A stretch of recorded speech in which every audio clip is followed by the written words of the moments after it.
नमस्कार, तापमान लाइव में आपका स्वागत है। मैं नुज़हत जहां।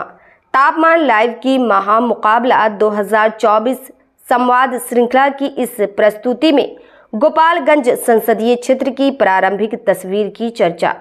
बिहार के सबसे बड़े राजनीतिक परिवार का गृह जिला है गोपालगंज। लंबे समय तक राज्य की सत्ता पर काबिज रहे और आगे भी काबिज होने का ख्वाब पाल रखे लालू राबड़ी परिवार का गृह जिला। लालू प्रसाद और उनकी पत्नी राबड़ी देवी दोनों इसी जिले के हैं। इसे विडंबना ही कहा जाएगा कि दूसरे जिलों में भले सियासी सिक्का चलता हो, पर सामाजिक न्याय की राजनीति के चरमकाल को छोड़ गोपालगंज की चुनावी राजनीति पर इस परिवार की कभी मजबूत पकड़ नहीं रही है, वर्तमान में भी नहीं है।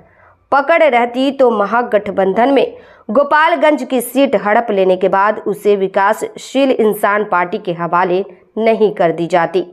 पकड़ नहीं रहने की पुष्टि इससे भी होती है कि गोपालगंज संसदीय क्षेत्र के सुरक्षित हो जाने के बाद के तीनों चुनाव में राजद और उसके सहयोगी दल की हार हो गई। जीत एनडीए की हुई, 2 बार जदयू और 1 बार भाजपा की।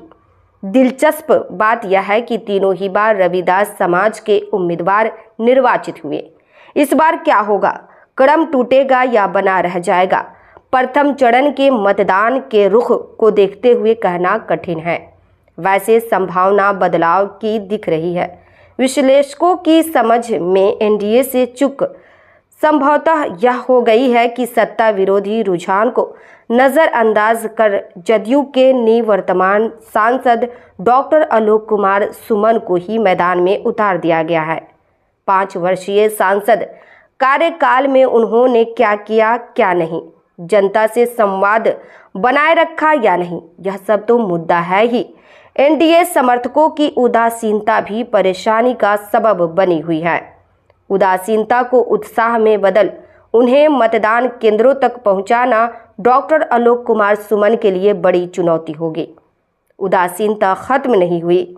निर्णायक संख्या में एनडीए समर्थक मतदान केंद्रों पर नहीं पहुंच पाए तो बेड़ा भगवान ही पार लगा पाएंगे, दूसरा कोई नहीं है। यहां तक कि नरेंद्र मोदी की गारंटी भी नहीं है। मतदान के प्रथम चरण का संकेत बिल्कुल साफ है कि मोदी की गारंटी के भरोसे रह कार्यकर्ताओं के उत्साह वर्धन के में कोताही और चुनाव अभियान में कंजूसी बरती गई तो फिर बेड़ा गर्क ही मानिए। बहरहाल गोपालगंज में एक तरफ अनेक प्रकार की शिकायतों के साथ सत्ता विरोधी रुझान है तो दूसरी तरफ नए चेहरे के रूप में युवा जोश है। जदयू प्रत्याशी आलोक कुमार सुमन के खिलाफ महागठबंधन ने 36 वर्षीय प्रेमनाथ चंचल उर्फ चंचल पासवान को अखाड़े में उतारा है। वह विकासशील इंसान पार्टी के उम्मीदवार हैं।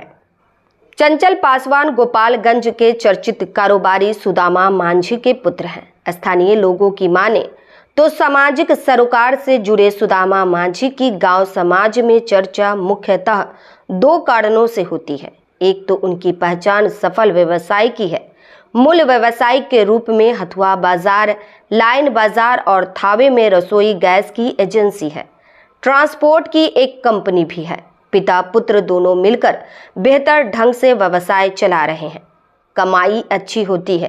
कनफुसकियों की चर्चाओं में उम्मीदवारी का आधार यही कमाई है। सुदामा मांझी के चर्चा में रहने का दूसरा कारण उनका अंत धार्मिक विवाह है। वर्षों पूर्व गांव की ही दूसरे समुदाय की लड़की से उन्होंने विवाह कर लिया था। लोग कहते हैं कि भाजपा में महत्व इस वजह से भी मिलता था। वैसे वंचित वर्ग में उनकी जो पकड़ है वह भी सियासत में हैसियत दिलाती है। तकरीबन 20 वर्षों से राजनीति में सक्रिय सुदामा मांझी थावे प्रखंड के बेदू टोला गांव के रहने वाले हैं। उनकी पत्नी अंजू देवी बापू मध्य विद्यालय हथुआ में शिक्षिका है। परिवार वहीं रहता है। सुदामा मांझी ने अपनी राजनीति की शुरुआत राजद से की थी। कुछ वर्ष पूर्व वह भाजपा से जुड़ गए थे। अभी गोपालगंज जिला भाजपा अनुसूचित जाति मोर्चा के अध्यक्ष हैं, लेकिन अब भाजपा में नहीं रहेंगे। उससे नाता तोड़ पुत्र प्रेमनाथ चंचल उर्फ चंचल पासवान के चुनाव अभियान को मंजिल तक पहुंचाने में ऊर्जा खपाएंगे। बताया जाता है कि चंचल पासवान का जुड़ाव भी कभी आरएसएस से था।